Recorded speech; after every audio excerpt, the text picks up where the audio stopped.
All right, so my name is Neal. I'm the Senior Product Manager here at CertiK. Today we'll be walking through SkyInsights. We'll do a quick intro and then we'll do a demo. So SkyInsights is a crypto compliance tool. It's primarily used by businesses for AML risk management. So we'll walk through what compliance is in crypto, and then we'll talk about how we can make sure everyone's compliant. So I'm sure everyone's already aware of CertiK, but if you aren't, I'll keep this read only. We're pretty popular in the space, so there's a lot of our team here as well, so make sure you reach out to them. So SkyInsights, it's a compliance tool. Compliance is specifically regulatory compliance. So if you are a business in Web3 and you're working with retail investors or even other businesses and you're transacting funds, it's very important that you keep in mind that there are regulatory agencies that are watching you, specifically for where you send those transactions, who you send those transactions to, specifically around sanctioned entities, illicit actors, terrorist financing. So all of these things are very important for you as a business to make sure that you're keeping track of. So this involves wallet screening. So we allow our clients to basically do wallet screening, transaction monitoring in real time. Here are a couple bullet points. So basically the SkyInsights team is offering compliance as a service. We know you guys are busy building, so we want you to keep building and focus on the technology side, and we will handle all of the compliance side. So what we've done is created a platform with all of the rule engine, which is powered by all of the latest guidelines from FinCEN, from the FATF. All these sanctioned wallet addresses are pre-populated, so whenever there's a new sanction list that gets published, it's updated in real time. So you will get alerts in real time when there is exposure for any of the transactions that are on your platform.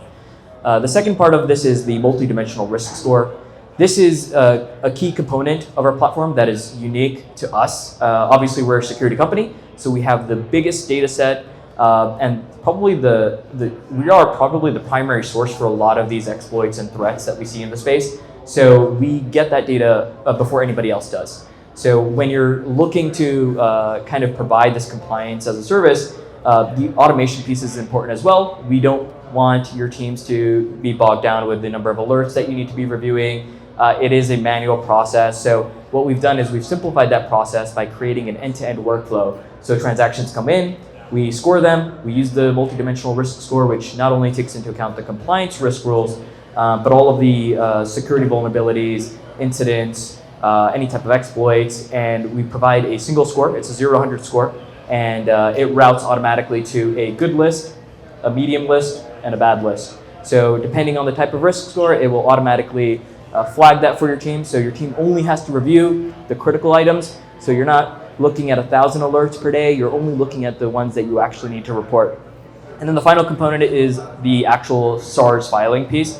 So SARS filing stands for Suspicious Activity Report, and STR stands for Suspicious Transaction Report. These are reports that you need to file as a business. So if you don't know that you need to file it, now you do.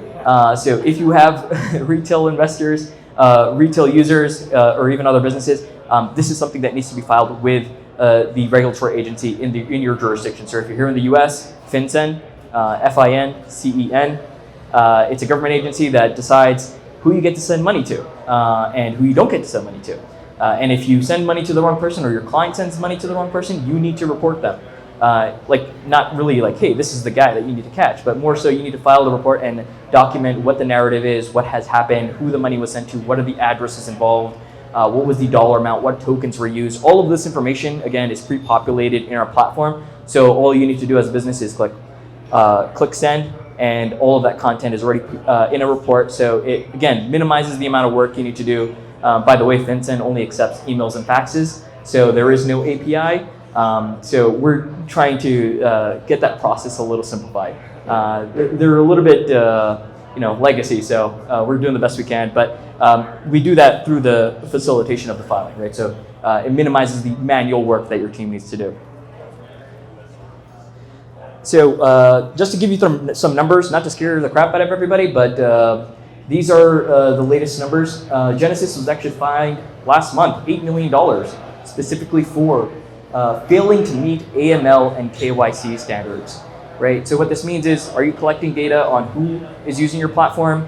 Are you applying the rules and guidance that the agencies that are in your jurisdiction have published?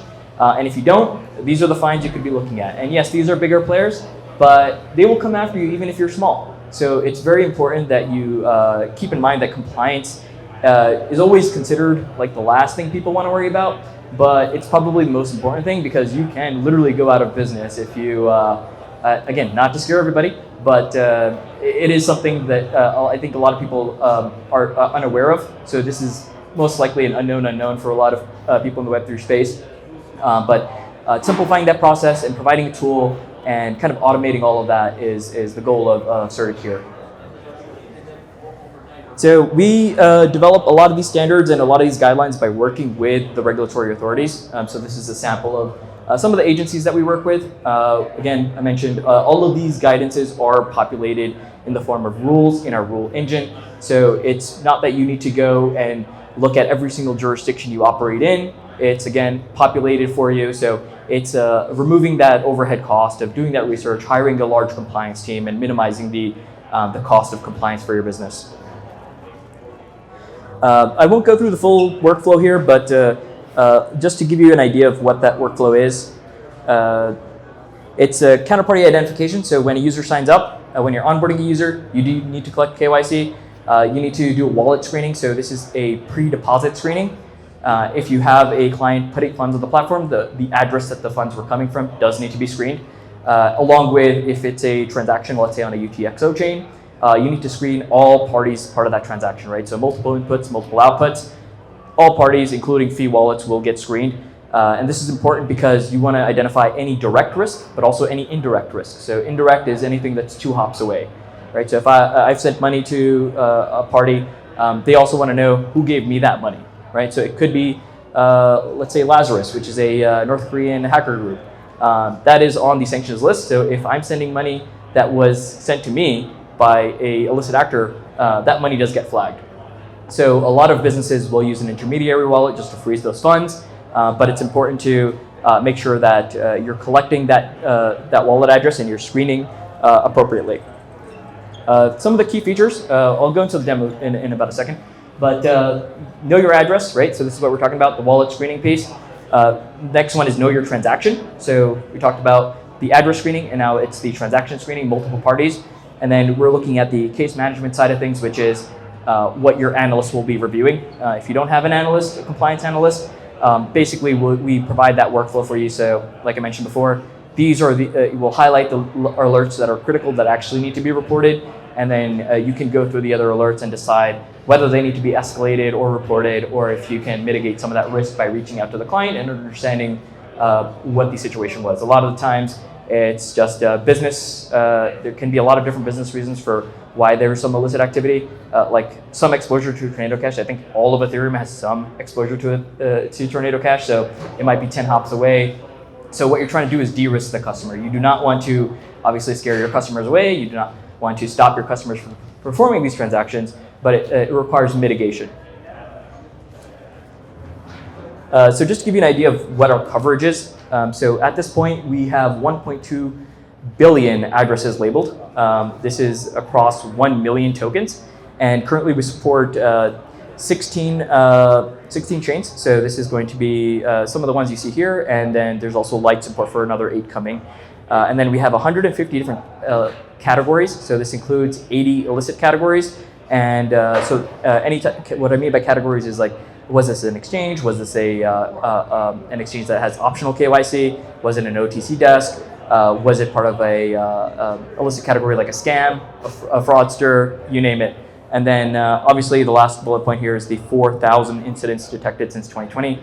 And that comes from CertiK's background as a security company.